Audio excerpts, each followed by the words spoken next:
السلام علیکم. د انګلیش لرنینګ په دې نوي ویډیو کې درته هرکلی وایم او غواړم په دې ویډیو کې درته د ورډ په اړه یو څه مهمې او ضروري جملې جوړې کړم. داسې جملې چې هغه ستاسو لپاره په ورځني ژوند کې او په محاوره کې د استعمال لپاره ډېرې مفیدې او ګټورې وي. نو کوم چینل نه یې سبسکرایب کړی نو چینل در سره سبسکرایب کړئ. د نورو ښایسته او مهمو ویډیوګانو لپاره ویډیو هم در سره لایک کړئ. راځو د درس په طرف. لومړی مهمه او ضروري جمله د what په اړه.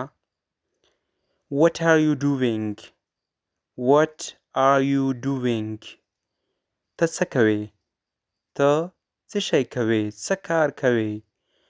What are you doing? What are you doing? ته څه شی کوې؟ څه کار کوې؟ بله جمله. What is he doing? What is he doing? هغه څه شی کوي؟ کوم وخت کې چې موږ تاسو د بل شخص په اړه پوښتنه کوو.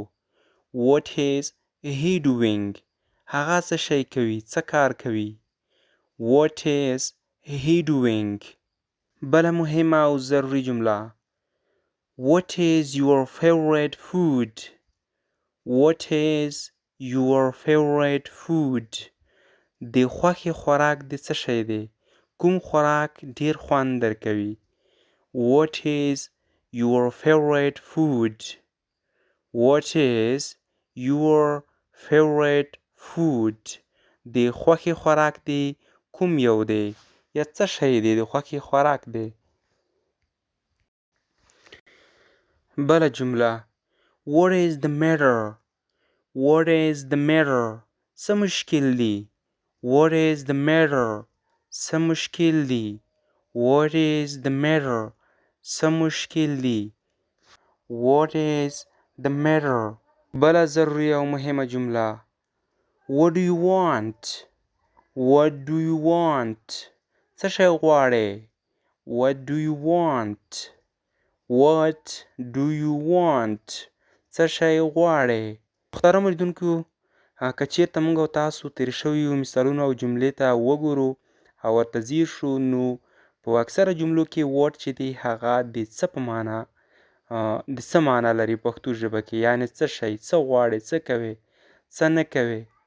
او همدا قسم نور کوم ځایونو کې چې څه استعمالول کېږي، تقریبا په اکثره ځایونو کې په هغه ځای کې بیا what استعمالول کېږي. نو تاسو کولی شئ چې اکثره وخت د څه په اړه پوښتنه کوئ بیا هلته what استعمال کړئ.